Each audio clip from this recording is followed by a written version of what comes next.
Hello dear aspirants, welcome to our YouTube channel Tectonic Science. Dear aspirants ಎಲ್ಲರಿಗೂ ನಮಸ್ಕಾರ. ಇಂದು ಈ ವಿಡಿಯೋದಲ್ಲಿ ಕರ್ನಾಟಕ ಶಿಕ್ಷಕರ ಅರ್ಹತಾ ಪರೀಕ್ಷೆ KRTET ನಲ್ಲಿ ಕೇಳಲಾಗಿರುವ ಚೈಲ್ಡ್ ಡೆವಲಪ್ಮೆಂಟ್ ಆ್ಯಂಡ್ ಪೆಡಗಾಗಿ ಅಂದರೆ ಶಿಶು ವಿಕಸನ ಮತ್ತು ಬೋಧನಾಶಾಸ್ತ್ರದ previous year questions paper 2014 to 2024ರ ಕ್ವಶನ್ಸ್ ಆ್ಯಂಡ್ ಆನ್ಸರ್ಸ್ಗಳ ಬಗ್ಗೆ ಚರ್ಚೆ ಮಾಡ್ತಾ ಹೋಗೋಣ. ಇದು ಕ್ಲಾಸ್ ನಂಬರ್ 2 ಆಗಿದೆ. Question number 1. Who introduced the concept of mental age at the first? ಅಂದರೆ ಮಾನಸಿಕ ವಯಸ್ಸಿನ ಪರಿಕಲ್ಪನೆಯನ್ನು ಮೊಟ್ಟ ಮೊದಲು ಪರಿಚಯಿಸಿದವರು ಯಾರು? ಇದಕ್ಕೆ ಸರಿಯಾದ ಉತ್ತರ ಆಲ್ಫರ್ಡ್ ಬಿನೆಟ್. ಆಲ್ಫರ್ಡ್ ಬಿನೆಟ್ ಏನಾಗ್ತದೆ ಅಂದ್ರೆ ಸರಿಯಾದ ಉತ್ತರ ಆಗುತ್ತೆ. ಏಕೆಂದರೆ ಬುದ್ಧಿಶಕ್ತಿ ಅಥವಾ ಮಾನಸಿಕ ಸಾಮರ್ಥ್ಯವನ್ನು ಅಳೆಯುವ ಮೊಟ್ಟ ಮೊದಲ ಪ್ರಯತ್ನ ಮಾಡ್ತಾರೆ ಯಾರಂದ್ರ ಆಲ್ಫರ್ಡ್ ಬಿನೆಟ್ ಅವರು. ಹೀಗಾಗಿ Alfred Binet is the right answer ಆಗುತ್ತೆ. ಇದಕ್ಕೆ ಒಂದಿಷ್ಟು ಎಕ್ಸ್ಪ್ಲನೇಷನ್ ಸಹ ಇಲ್ಲಿದೆ, ಇದನ್ನ ನೀವು ನೋಟ್ ಮಾಡ್ಕೋಬಹುದು ಅಥವಾ ಓದಿ ತಿಳ್ಕೋಬಹುದು. ಇದರಲ್ಲಿ ಇಂಪಾರ್ಟೆಂಟ್ ಪಾಯಿಂಟ್ ಸಹ ಇದೆ. ಒಂದಿಷ್ಟು ಇಂಪಾರ್ಟೆಂಟ್ ಪಾಯಿಂಟ್ಸ್ ಅಂದ್ರೆ ಬುದ್ಧಿಶಕ್ತಿಯ ಪಿತಾಮಹ ಆಲ್ಫ್ರೆಡ್ ಬಿನೆಟ್ ಅಂತ ಕರೀತಾರೆ.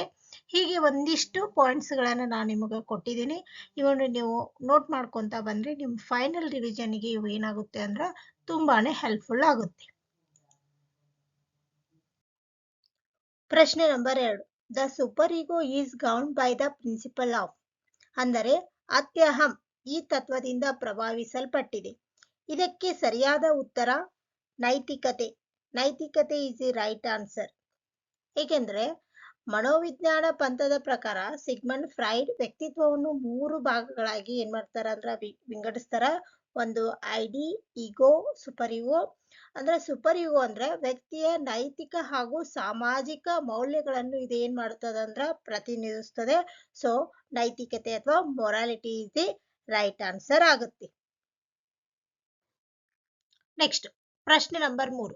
Which method studies children with behavioural problem ಅಂದರೆ ವರ್ತನಾ ಸಮಸ್ಯೆಯ ಮಕ್ಕಳನ್ನು ಅಧ್ಯಯನ ಮಾಡುವ ವಿಧಾನ ಯಾವುದು? ಇದಕ್ಕೆ ಸರಿಯಾದ ಉತ್ತರ ಯಾವ್ದು ಬರ್ತದೆ ಅಂದ್ರ ಆಪ್ಷನ್ ನಂಬರ್ 4 ಕೇಸ್ ಸ್ಟಡಿ ಬರುತ್ತೆ. ಬಿಕಾಸ್ ಏನಂದ್ರೆ ವ್ಯಕ್ತಿಯ ಅಧ್ಯಯನವು ವರ್ತನೆಯ ಸಮಸ್ಯೆಯನ್ನು ಹೊಂದಿರುವ ಮಗುವಿನ ಸಮಗ್ರ ಅಧ್ಯಯನವನ್ನು ಒಳಗೊಂಡಿರುತ್ತದೆ. ಇದು ಏನಂದ್ರ ಮಗುವಿನ ಹಿನ್ನೆಲೆ, ವೈಯಕ್ತಿಕ ಇತಿಹಾಸ, ಸಾಮಾಜಿಕ ಸಂಬಂಧಗಳು ಮತ್ತು ಪರಿಸರವನ್ನು ಪರಿಶೀಲಿಸುತ್ತದೆ. ಮಗುವಿನ ಸಮಸ್ಯೆಯ ಆಳವಾದ ತಿಳುವಳಿಕೆ ಮತ್ತು ಪರಿಹಾರಗಳಿಗಾಗಿ ಈ ವಿಧಾನ ಏನಾಗ್ತದ ಅಂದ್ರ ಸಹಾಯಕ ಆಗ್ತೈತಿ. ಮತ್ತೆ ಇಲ್ಲಿ ಒಂದಿಷ್ಟು ಇಂಪಾರ್ಟೆಂಟ್ ಪಾಯಿಂಟ್ಸ್ ಇದೆ. ಅಂದ್ರ ಅಂತರಾವಲೋಕನದ ಪಿತಾಮಹ ಯಾರು ಬರ್ತಾರ ಅಂದ್ರ BE ಟಿಕ್ಕರ್. ಮತ್ತ ವೀಕ್ಷಣಾ ವಿಧಾನದ ಪಿತಾಮಹ JB ವ್ಯಾಟ್ಸನ್. ಮತ್ತ ಪ್ರಾಯೋಗಿಕ ವಿಧಾನದ ಪಿತಾಮಹ ಯಾವ್ದು ಬರ್ತಾರ ಅಂದ್ರ ವಿಲ್ ಹೆಲ್ ವುಂಟ್. ವ್ಯಕ್ತಿ ಅಧ್ಯಯನದ ಪಿತಾಮಹ ಅಂದ್ರ ಕೇಸ್ ಸ್ಟಡಿ ಪಿತಾಮಹ ಯಾರು ಬರ್ತಾರ ಅಂದ್ರ DFD ಬುಕ್ಸ್. ಇವೆಲ್ಲ ಏನಾಗ್ತಾವ ಅಂದ್ರ ನಿಮಗೆ ಶಾರ್ಟ್ ನೋಟ್ ಆಗಿ ಹೆಲ್ಪ್ಫುಲ್ ಆಗುತ್ತೆ. ಸೊ ಇದನ್ನ ಏನ್ ಮಾಡಿ ಅಂದ್ರ ಪ್ಲೀಸ್ ಇದನ್ನೆಲ್ಲ ಏನ್ ಮಾಡಿ ನೋಟ್ ಮಾಡ್ಕೊಳ್ಳಿ. Next question number 4. Performance test of intelligence measures this ability ಅಂದರೆ ಬುದ್ಧಿಶಕ್ತಿಯ ಕಾರ್ಯನಿರ್ವಹಣಾ ಪರೀಕ್ಷೆಯ ಮೂಲಕ ಅಳೆಯಲ್ಪಡುವ ಸಾಮರ್ಥ್ಯ. ಇದಕ್ಕೆ ಸರಿಯಾದ ಉತ್ತರ ಆಪ್ಷನ್ ನಂಬರ್ 1 ಕೈಚಳಕ. ಕೈಚಳಕ ಏನ್ ಬರುತ್ತೆ ಅಂದ್ರ ಸರಿಯಾದ ಉತ್ತರ ಅಂದ್ರ ಮ್ಯಾನಿಪ್ಯುಲೇಟಿವ್ ಇದು ಬರುತ್ತೆ. ಇದು ಏಕೆಂದ್ರ ಬುದ್ಧಿಶಕ್ತಿಯ ಕಾರ್ಯನಿರ್ವಹಣಾ ಪರೀಕ್ಷೆಗಳು ಕೈಚಳಕ ಮತ್ತು ಪ್ರಾಯೋಗಿಕ ಜ್ಞಾನಕ್ಕೆ ಏನ್ ಮಾಡ್ತಾವ ಅಂದ್ರ ಸಂಬಂಧ ಪಡ್ತಾವು. ಹಾಗಾಗಿ ಕೈಚಳಕ ಇಸ್ ದಿ ರೈಟ್ ಆನ್ಸರ್ ಆಗುತ್ತೆ. ಪ್ರಶ್ನೆ number 5. Brainstorming technique is used for these children ಅಂದರೆ ಮೆದುಳನ್ನು ಕಾರ್ಯಪಟುಗೊಳಿಸುವ ತಂತ್ರವನ್ನು ಈ ವಿದ್ಯಾರ್ಥಿಗಳಿಗೆ ಉಪಯೋಗಿಸುವರು. ಇದಕ್ಕೆ ಸರಿಯಾದ ಉತ್ತರ ಆಪ್ಷನ್ ನಂಬರ್ 2 ಸೃಜನಶೀಲ ಮಕ್ಕಳು ಅಂದರೆ ಕ್ರಿಯೇಟಿವ್ ಚಿಲ್ಡ್ರನ್ಸ್ ಬರುತ್ತೆ. ಏಕೆಂದ್ರೆ ಸೃಜನಶೀಲ ಮಕ್ಕಳಲ್ಲಿ ಸಾಮಾನ್ಯವಾಗಿ ಯಾವ ಲಕ್ಷಣಗಳು ಕಂಡುಬರ್ತಾವಂದ್ರ ಅವರು ಕಲ್ಪನಾಶೀಲರಾಗಿರ್ತಾರ, ಹೊಸ ವಿಷಯಗಳ ಮೇಲೆ ಅವ್ರ ಏನಿರ್ತೈತಿ ಅಂದ್ರ ಆಸಕ್ತಿ ಇರ್ತೈತಿ, ಮತ್ತೆ ಅವ್ರಿಗೆ ಸಮಸ್ಯೆ ಪರಿಹಾರ ಮಾಡುವಂತ ಸಾಮರ್ಥ್ಯ ಇರ್ತೈತಿ. ಯಾವ್ದಾದ್ರು ಹೊಸ ಒಂದು ವಿಷಯನ ತಿಳಿಬೇಕು ಅನ್ನುವಂತಹ ಏನಿರ್ತದ ಅಂದ್ರ ಕುತೂಹಲ ಇರ್ತದ, ವಿಮರ್ಶಾತ್ಮಕ ಚಿಂತನೆ ಇರ್ತೈತಿ, ಮತ್ತ ಸಾಹಸ ಪ್ರವೃತ್ತಿ ಎಲ್ಲವೂ ಏನಿರ್ತಾವಂದ್ರ ಸೃಜನಶೀಲ ಮಕ್ಕಳಲ್ಲಿ ಇರ್ತವು ಕಂಪೇರ್ ಟು ನಾರ್ಮಲ್ ಚಿಲ್ಡ್ರನ್. ಅದಕ್ಕೆ ಇದೆ ಅಂದ್ರ ಬ್ರೈನ್ ಸ್ಟ್ರಾಮಿಂಗ್ ಟೆಕ್ನಿಕ್ ಇದಕ್ಕ ಯಾವ್ದು ಬರ್ತದ ಅಂದ್ರ ಸೃಜನಶೀಲ ಮಕ್ಕಳು means creative childrens is the right answer ಆಗುತ್ತೆ.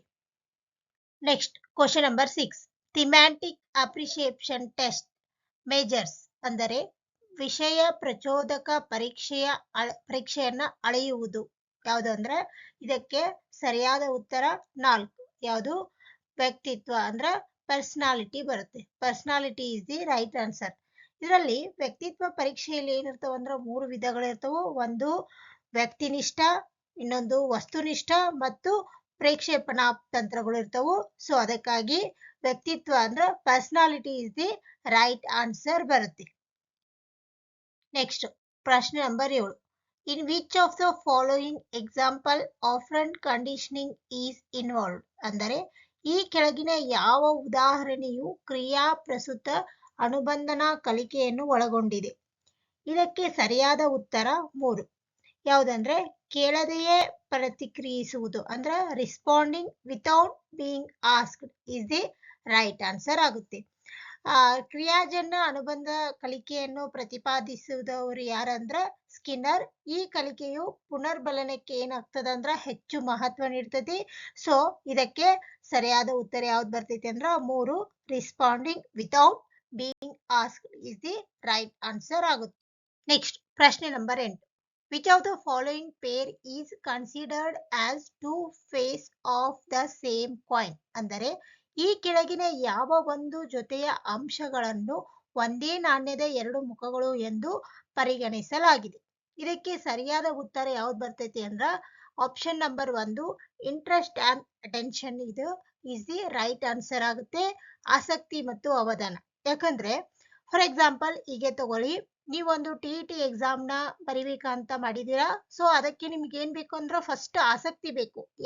ಆಸಕ್ತಿ ಇದ್ರೆ ನಿಮ್ಗೆ ಏನ್ ಬರುತ್ತೆ ಅಂದ್ರ ಆ ಒಂದು ಎಕ್ಸಾಮ್ ಬರಿಬೇಕು ಅನ್ನುವಂಥದ್ದು ಏನ್ ಬರುತ್ತೆ ಅಂದ್ರ ಒಂದು ಇಂಟ್ರೆಸ್ಟ್ ಮೀನ್ಸ್ ಆಸಕ್ತಿ ಬರುತ್ತೆ. ಅದರಿಂದ ನಿಮ್ಗೆ ಏನಾಗುತ್ತೆ ಅಂದ್ರ ಅವಧಾನ ಅಟೆನ್ಷನ್ ಅಂದ್ರೆ ನೀವು ಅದನ್ನ ಓದ್ಬೇಕಪ್ಪ, ನಾ ಇಷ್ಟು ಟೈಮ್ ಅದಕ್ಕೆ ಏನ್ ಮಾಡ್ಬೇಕು ಅಂದ್ರ ಒಂದು ಟೈಮ್ನ ನಾ ಅದಕ್ಕೆ ಎತ್ತಿಡ್ಬೇಕು, ಇಷ್ಟು ಟೈಮ್ನ ಪ್ರಿಯಾರಿಟಿ ಕೊಡಬೇಕು ಅನ್ನುವಂಥದ್ದು ನಿಮಗೇನ್ ಬರುತ್ತೆ ಅಂದ್ರೆ ಮೈಂಡ್ ಅಲ್ಲಿ ಬರುತ್ತೆ. ಸೊ ಅದಕ್ಕೆ interest and attention is the right answer ಆಗುತ್ತೆ. Next question number 9, learning to ride a bicycle is an example for this type of learning ಅಂದರೆ ಸೈಕಲ್ ಕಲಿಯುವ ಈ ಕೆಳಗಿನ ಯಾವ ಕಲಿಕಾ ವಿಧಾನಕ್ಕೆ ಏನಾಗಿದೆ ಉದಾಹರಣೆ ಆಗಿದೆ? ಇದಕ್ಕೆ ಸರಿಯಾದ ಉತ್ತರ ಯಾವ್ದು ಬರ್ತೈತಿ ಅಂದ್ರ ಟ್ರಯಲ್ ಅಂಡ್ ಎರರ್ ಮೆಥಡ್ ಅಂದ್ರ ಪ್ರಯತ್ನ ಮತ್ತು ಪ್ರಮಾದ ಕಲಿಕೆ. ಇದಕ್ಕೆ ಏನ್ ಬರ್ತೈತಿ ಅಂದ್ರ ಸರಿಯಾದ ಉತ್ತರ ಆಪ್ಷನ್ ನಂಬರ್ 4. ಅಂದ್ರೆ ಫಾರ್ ಎಕ್ಸಾಂಪಲ್ ನೀವೇ ತಗೊಳ್ಳಿ, ನೀವೇನಾದ್ರೂ ಒಂದು ಬೈಸಿಕಲ್ನ ಕಲಿಬೇಕು, ಒಂದು ಸೈಕಲ್ನ ಕಲಿಬೇಕು ಅಂದ್ರ ನೀವೇನ್ ಮಾಡ್ತೀರಿ ಅಂದ್ರ ಎಷ್ಟೋ ಸಾರಿ ನಿಮ್ ಕಡೆಯಿಂದ ತಪ್ಪಾಗ್ತವ. ಅವಾಗ ನೀವು ತಪ್ಪಾಗುತ್ತೆ ಅಂತ ಬಿಡಲ್ಲ, ಮತ್ತೆ ಮತ್ತೆ ಏನ್ ಮಾಡ್ತೀರಾ ಅಂದ್ರ ಟ್ರೈ ಮಾಡಿ ಫೈನಲಿ ನೀವೇನ್ ಮಾಡ್ತೀರಾ ಅಂದ್ರ ಸೈಕಲ್ನ ಓಡ್ಸಕ ಕಲಿತೀರಾ. ಹಾಗೆ ಅದನ್ನೇ ಏನ್ ಮಾಡಿದ್ದಾರೆ ಎಂದ್ರು ಥಾರ್ಡೈಕ್ ಅನ್ನುವರು ಇದನ್ನ ಒಂದು ವಾದವನ್ನು ಪ್ರತಿಪಾದಿಸಿದ್ದಾರೆ. ಅದಕ್ಕೆ ಏನಂತ ಕರೀತಾರೆ ಅಂದ್ರೆ ಟ್ರಯಲ್ ಅಂಡ್ ಎರರ್ ಲರ್ನಿಂಗ್ ಅಥವಾ ಟ್ರಯಲ್ ಅಂಡ್ ಎರರ್ ಮೆಥಡ್ ಅಂತ ಕರೀತಾರೆ. ಮನುಷ್ಯ ಅಥವಾ ಪ್ರಾಣಿಗಳು ಒಂದ್ ಯಾವ್ದಾದ್ರು ಕೆಲಸವನ್ನು ಮಾಡ್ಬೇಕಂದ್ರೆ ಏನಾಗ್ತಾ ಇರತ್ತೆ ಅಂದ್ರ ತಪ್ಪುಗಳು ಆಗ್ತಾ ಇರತ್ತೆ. ಆ ತಪ್ಪುಗಳನ್ನು ತಿದ್ದುಕೊಂಡು ಕೊನೆಗೆ ಏನ್ ಮಾಡೋದು ಅಂದ್ರ ಅದಕ್ಕೆ ಪರಿಹಾರವನ್ನು ಕಂಡು ಹಿಡಿತಾರಲ್ಲ, ಅದೇ ಏನಾಗುತ್ತೆ ಅಂದ್ರ ಫೈನಲ್ ರಿಸಲ್ಟ್ ಆಗುತ್ತೆ. ಅದರಲ್ಲಿ ಬರುವಂತ ಟ್ರಯಲ್ ಅಂಡ್ ಎರರ್ ಮೆಥಡ್ ಏನಂದ್ರೆ ಸರಿ ಮಾಡ್ಕೊಂಡು ಅಂದ್ರೆ ಆ ತಪ್ಪುಗಳನ್ನು ಸರಿ ಮಾಡ್ತಾರಲ್ಲ ಅದಕ್ಕೆ ಟ್ರಯಲ್ ಅಂಡ್ ಎರರ್ ಮೆಥಡ್ ಅಂತ ಕರೀತಾರೆ. ಸೊ ಇದರಲ್ಲಿ ಥಾರ್ಡೈಕ್ ಅವ್ರು ಏನ್ ಮಾಡ್ತಾರೆ ಅಂದ್ರ ಎಜುಕೇಶನ್ ಸೈಕಾಲಜಿಯನ್ನು 1903ರಲ್ಲಿ ಏನ್ ಮಾಡ್ತಾರೆ ಅಂದ್ರ ಒಂದು ಪ್ರಕಟಿಸುತ್ತಾರೆ, ಒಂದು ಕೃತಿಯನ್ನು ಪ್ರಕಟಿಸುತ್ತಾರೆ. ಅವರು ಸಂವೇದನಾಗತಿ ಕಲಿಕೆ ಅಥವಾ ಪ್ರಯತ್ನ ಮತ್ತು ಪ್ರಮಾದ ಕಲಿಕೆ ಸಿದ್ಧಾಂತವನ್ನು ಏನ್ ಮಾಡ್ತಾರಂದ್ರ ಪ್ರತಿಪಾದಿಸ್ತಾರೆ. ಯಾರು? ತಾರ್ಡೆಕ್ ಅವರು ಮತ್ತ ಪ್ರಯತ್ನ ದೋಷ ಸಿದ್ಧಾಂತವನ್ನು ಸಹ ಏನ್ ಮಾಡ್ತಾರ ಅಂದ್ರ ತಾರ್ಡೆಕ್ ಅವರು ಪ್ರತಿಪಾದಿಸ್ತಾರ. ಸೊ ಇದಕ್ಕ ಪ್ರಯತ್ನ ಪ್ರಮಾದ ಕಲಿಕೆ ಇದೆ ಈಸ್ ದಿ ರೈಟ್ ಆನ್ಸರ್ ಆಗುತ್ತೆ. Question number 10. The skill of repairing a machine does not help in driving a car. Which type of transfer of learning is this? ಅಂದರೆ ಒಂದು ಯಂತ್ರವನ್ನು ರಿಪೇರಿ ಮಾಡುವ ತಂತ್ರವು ಒಂದು ಕಾರನ್ನು ಓಡಿಸಲು ನೆರವಾಗುವುದಿಲ್ಲ. ಇದು ಯಾವ ರೀತಿಯ ಕಲಿಕೆಯ ವರ್ಗಾವಣೆ? ಇದಕ್ಕೆ ಸರಿಯಾದ ಉತ್ತರ ಯಾವ್ದು ಬರ್ತೈತೆ ಅಂದ್ರ ಝೀರೋ ಟ್ರಾನ್ಸ್ಫರ್. ಝೀರೋ ಟ್ರಾನ್ಸ್ಫರ್ ಅಂದ್ರೆ ಶೂನ್ಯ ವರ್ಗಾವಣೆ ಇಸ್ ದಿ ರೈಟ್ ಆನ್ಸರ್. ಏಕೆಂದ್ರೆ ಒಂದು ಮಷೀನ್ ಅನ್ನ ರೆಡಿ ಮಾಡೋದೇ ಬೇರೆ ಆಗುತ್ತೆ, ಕಾರನ್ನು ಓಡಿಸೋದೇ ಬೇರೆ ಆಗುತ್ತೆ. ಇನ್ ಕೇಸ್ ನೀವು ಕಾರ್ ಓಡಿಸುವಾಗ ಏನಾದ್ರೂ ಅದರಲ್ಲಿ ಪಾರ್ಟ್ಸ್ ಗಳು ಏನಾದ್ರೂ ಡ್ಯಾಮೇಜ್ ಆದ್ರೆ ಅಥವಾ ಏನಾದ್ರೂ ಕೆಟ್ರೆ ನೀವು ಅದನ್ನ ಏನ್ ಮಾಡ್ಬೋದು ಅಂದ್ರ ರಿಪೇರಿ ಮಾಡುವಾಗ ನಿಮ್ಗೆ ಏನಾಗುತ್ತೆ ಅಂದ್ರ ಆ ಮಷೀನ್ ರಿಪೇರಿ ಮಾಡುವಂತಹ ಒಂದು ಟೆಕ್ನಿಕ್ ಯೂಸ್ ಆಗುತ್ತೆ. ಬಿಟ್ರೆ ನೀವು ಒಂದು ಯಂತ್ರವನ್ನು ರಿಪೇರಿ ಮಾಡುವ ತಂತ್ರವನ್ನು ಕಾರ್ ಓಡಿಸುವಾಗ ಏನ್ ಬರಂಗಿಲ್ಲ ಅಂದ್ರ ಅದು ಬರಲ್ಲ. ಇದಕ್ಕೆ ಸರಿಯಾದ ಉತ್ತರ ಯಾವ್ದು ಬರ್ತೈತೆ ಅಂದ್ರ ಶೂನ್ಯ ವರ್ಗಾವಣೆ ಇಸ್ ದಿ ರೈಟ್ ಆನ್ಸರ್ ಆಗುತ್ತೆ. ಹಾಗಾದ್ರೆ ಧನಾತ್ಮಕ ವರ್ಗಾವಣೆ ಅಂದ್ರ ಒಂದು ಕಲಿಕೆಯು ಇನ್ನೊಂದು ಕಲಿಕೆಗೆ ಏನ್ ಮಾಡ್ತೈತೆ ಅಂದ್ರ ಸಹಾಯ ಮಾಡುತ್ತ. ಋಣಾತ್ಮಕ ಅಂದ್ರ ಒಂದು ಕಲಿಕೆಯು ಇನ್ನೊಂದು ಕಲಿಕೆಗೆ ಅಡ್ಡಿಯಾಗಿರುತ್ತ. ಹಂಗಂದ್ರೆ ನೆಕ್ಸ್ಟ್ ಇವೆಲ್ಲ ಏನ್ ಬರ್ತಾವಂದ್ರ ಶೂನ್ಯ ವರ್ಗಾವಣೆ ಅಂದ್ರೆ ನಿಮಗೆ ಆಲ್ರೆಡಿ ಗೊತ್ತಿರುವ ಹಾಗೆ ಒಂದು ಸಂದರ್ಭದಲ್ಲಿ ಕಲಿತ ವಿಷಯವನ್ನು ಇನ್ನೊಂದು ಸಂದರ್ಭದ ಕಲಿಕೆಯಲ್ಲಿ ಯಾವುದೇ ರೀತಿಯ ಸಹಾಯವೇನ್ ಮಾಡಂಗಿಲ್ಲ, ಇದು ಮಾಡಲ್ಲ. ಇದಕ್ಕೆ ಏನಂತ ಕರೀತಾರಂದ್ರ ಶೂನ್ಯ ವರ್ಗಾವಣೆ ಅಂತ ಕರೀತಾರ. ಸೊ ಇದಕ್ಕೆ ಶೂನ್ಯ ವರ್ಗಾವಣೆ ಇಸ್ ದಿ ರೈಟ್ ಆನ್ಸರ್ ಆಗುತ್ತೆ. Question number 11. Integrating special children with normal children in school is ಅಂದರೆ ಶಾಲೆಗಳಲ್ಲಿ ಸಾಮಾನ್ಯ ಮಕ್ಕಳೊಡನೆ ವಿಶೇಷ ಮಕ್ಕಳನ್ನು ಸೇರಿಸಿ ನೀಡುವ ಶಿಕ್ಷಣವು. ಇದಕ್ಕೆ ಸರಿಯಾದ ಉತ್ತರ ಸಮನ್ವಯ ಶಿಕ್ಷಣ ಅಂದರೆ inclusive education is the right answer. ಏಕೆಂದ್ರೆ ಸಮನ್ವಯ ಶಿಕ್ಷಣ ಅಂದ್ರ ಯಾವುದೇ ಲಿಂಗ, ಧರ್ಮ, ಜಾತಿ, ಬಣ್ಣ, ಅಂಗವೈಕಲ್ಯಗಳನ್ನು ಲೆಕ್ಕಿಸದೆ ಏನು ಅಂದ್ರ ನೀಡುವ ಶಿಕ್ಷಣ. ಇದರಲ್ಲಿ ಏನ್ ಬರ್ತಾರ ಅಂದ್ರ ಅಬ್ನಾರ್ಮಲ್ ಚಿಲ್ಡ್ರನ್ಸ್, ನಾರ್ಮಲ್ ಚಿಲ್ಡ್ರನ್ಸ್ ಕೂಡ ಏನ್ ಮಾಡ್ಬೋದು ಅಂದ್ರ ಶಾಲೆಗಳಲ್ಲಿ ಕಲಿಬಹುದು. ಇದು ಅಂದ್ರ ರಾಷ್ಟ್ರೀಯ ಶಿಕ್ಷಣ ನೀತಿ 2020 ಪ್ರಕಾರ ಏನಾಗ್ತದ ಅಂದ್ರೆ ಇದು ಜಾರಿಗೊಳ್ತೈತಿ. ಇದಕ್ಕೆ ಏನಂತ ಕರೀತಾರ ಅಂದ್ರ ಸಮನ್ವಯ ಶಿಕ್ಷಣ, ಇನ್ಕ್ಲೂಸಿವ್ ಎಜುಕೇಶನ್ ಅಂತಾರ. So option number 4 inclusive education is the right answer ಆಗುತ್ತೆ. Question number 12. Dyscalculia is a problem related to ಅಂದರೆ ಡಿಸ್ಕ್ಯಾಲ್ಸಿಯಾ ಸಮಸ್ಯೆಯು ಯಾವುದಕ್ಕೆ ಸಂಬಂಧಿಸಿದೆ? ಇದಕ್ಕೆ ಸರಿಯಾದ ಉತ್ತರ ಆಪ್ಷನ್ ನಂಬರ್ 3 ಅರ್ಥಮೆಟಿಕ್ ಅಂದ್ರೆ ಅಂಕಗಣಿತ ಇಸ್ ದಿ ರೈಟ್ ಆನ್ಸರ್ ಆಗುತ್ತೆ. ಇಲ್ಲಿ ಒಂದಿಷ್ಟು ಕಲಿಕಾ ನ್ಯೂನತೆಗಳು ಬರ್ತವೆ. ಅಂದ್ರೆ ಒಂದೊಂದು ಮಕ್ಕಳಲ್ಲಿ ಒಂದೊಂದು ನ್ಯೂನತೆಗಳು ಬರ್ತವೆ. ಹಾಗೆ ಒಂದಿಷ್ಟು ನ್ಯೂನತೆಗಳಿವೆ ಇಲ್ಲಿ. ಡಿಸ್ಲೆಕ್ಸಿಯಾ ಅಂದ್ರೆ ಏನ್ ಬರ್ತಾವ ಅಂದ್ರ ಓದುವ ನ್ಯೂನತೆ ಅಂತ ಬರ್ತೈತಿ. ಡಿಸ್ಪ್ರಾಫಿಯಾ ಅಂದ್ರ ಒಂದು ಬರೆಯುವ ನ್ಯೂನತೆ ಅಂತ ಬರ್ತೈತಿ. ಡಿಸ್ಕ್ಯಾಲ್ಸಿಯಾ ಅಂದ್ರ ಗಣಿತದಲ್ಲಿ ಏನಾದ್ರೂ ಅಂಕಗಣಿತ ಅಥವಾ ಗಣಿತದಲ್ಲಿ ತೊಂದರೆ ಇರುವ ಮಕ್ಕಳಿಗೆ ಡಿಸ್ಕ್ಯಾಲ್ಸಿಯಾ ಅಂತ ಬರ್ತೈತಿ. ಹೀಗೆ ಒಂದಿಷ್ಟು ಏನ್ ಬರ್ತಾವ ಅಂದ್ರ ಕಲಿಕಾ ನ್ಯೂನತೆಗಳು ಬರ್ತವು. ಇವನ್ನೆಲ್ಲ ನೀವು ಒಂದ್ಸರಿ ಓದ್ಕೋರಿ. ಸೊ ಇದಕ್ಕೆ ಸರಿಯಾದ ಉತ್ತರ ಯಾವ್ದು ಬರ್ತೈತಿ? ಅಂಕಗಣಿತ ಅಥವಾ arithmetic is the right answer ಆಗುತ್ತೆ. Question number 13. Creativity rest more on which factor ಅಂದರೆ ಸೃಜನಶೀಲತೆಯು ಯಾವ ಅಂಶದ ಮೇಲೆ ಅವಲಂಬಿತವಾಗಿದೆ? ಇದಕ್ಕೆ ಸರಿಯಾದ ಉತ್ತರ ಆಪ್ಷನ್ ನಂಬರ್ 1 ಬಹುಮುಖ ಚಿಂತನೆ ಅಂದ್ರೆ diverging thinking is the right answer ಆಗುತ್ತೆ. ಏಕೆಂದ್ರೆ ಫಾರ್ ಎಕ್ಸಾಂಪಲ್ ಏಕಮುಖ ಚಿಂತನೆ ಅಂದ್ರು ಒಂದು ಸಮಸ್ಯೆಗೆ ಒಂದು ಸರಿಯಾದ ಉತ್ತರ ಅಥವಾ ಪರಿಹಾರವನ್ನು ಹುಡುಕುತ್ತದೆ. ಬಹುಮುಖ ಚಿಂತನೆ ಅಂದ್ರೆ ಒಂದೇ ಸಮಸ್ಯೆಗೆ ಹಲವಾರು ಪರಿಹಾರಗಳನ್ನು ಹುಡುಕುತ್ತದೆ. ನೆಕ್ಸ್ಟ್ ವಿವೇಚನಾತ್ಮಕ ಚಿಂತನೆ ಅಂದ್ರೆ ನಿರ್ಧಾರ ತೆಗೆದುಕೊಳ್ಳುವ ಮೊದಲು ಮಾಹಿತಿಯನ್ನು ವಿಶ್ಲೇಷಿಸುವುದು ಮತ್ತು ಮೌಲ್ಯಮಾಪನ ಮಾಡುವುದು. ಅಮೂರ್ತ ಚಿಂತನೆ ಅಂದ್ರೆ ಭೌತಿಕ ವಸ್ತುಗಳು ಅಥವಾ ನಿರ್ದಿಷ್ಟ ಉದಾಹರಣೆಗಳನ್ನು ಅವಲಂಬಿಸದೆ ಪರಿಕಲ್ಪನೆಗಳನ್ನು ಮತ್ತು ಆಲೋಚನೆಗಳ ಮೇಲೆ ಏನಂದ್ರೆ ಯೋಚಿಸುವ ಸಾಮರ್ಥ್ಯ. ಅದಕ್ಕೆ ಇಲ್ಲಿ ಏನಿರ್ತಾವಂದ್ರ ಸೃಜನಶೀಲತೆಯು ಯಾವ ಅಂಶದ ಮೇಲೆ ಅವಲಂಬಿತವಾಗಿದೆ ಅಂದ್ರ ಸೃಜನಶೀಲತೆ ಅಂದ್ರ ಒಂದೇ ತರ ಯೋಚನೆ ಮಾಡಲ್ಲ, ಒಂದ ವೇದೊಳಗೆ ಯೋಚನೆ ಮಾಡಲ್ಲ, ಹಲವಾರು ವೇದೊಳಗೆ ಯೋಚನೆ ಮಾಡ್ತಾರ. ಸೊ ಅದಕ್ಕ ಏನಂದ್ರ ಒಂದೇ ಸಮಸ್ಯೆಗೆ ಹಲವಾರು ಪರಿಹಾರಗಳನ್ನು ಹುಡುಕ್ತಾರ. ಅದಕ್ಕೆ divergent thinking is the right answer. Means ಬಹುಮುಖತೆ ಈಸ್ ದಿ ರೈಟ್ ಆನ್ಸರ್ ಆಗುತ್ತೆ. ಪ್ರಶ್ನೆ number 14. Who introduce the developmental turns on adolescents ಅಂದರೆ ತರುಣರ ವಿಕಸನಾತ್ಮಕ ಕಾರ್ಯಗಳನ್ನು ಪರಿಚಯಿಸಿದವರು ಯಾರು? ಇದಕ್ಕೆ ಸರಿಯಾದ ಉತ್ತರ ಆಪ್ಷನ್ ನಂಬರ್ 1 ಯಾವ್ದು ಬರುತ್ತೆ ಅಂದ್ರೆ ಹ್ಯಾವಿಂಗ್ ಹರ್ಡ್ಸ್ ಇದು ರೈಟ್ ಆನ್ಸರ್ ಆಗುತ್ತೆ. Question number 15.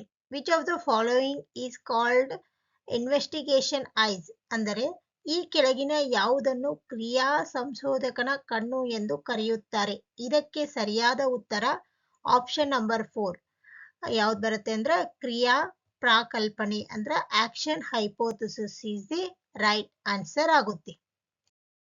Thank you for watching. Please like, share and subscribe our channel. ಮುಂದಿನ ವಿಡಿಯೋದಲ್ಲಿ ಮತ್ತಷ್ಟು ಪ್ರಶ್ನೋತ್ತರಗಳ ಬಗ್ಗೆ ಚರ್ಚೆ ಮಾಡೋಣ.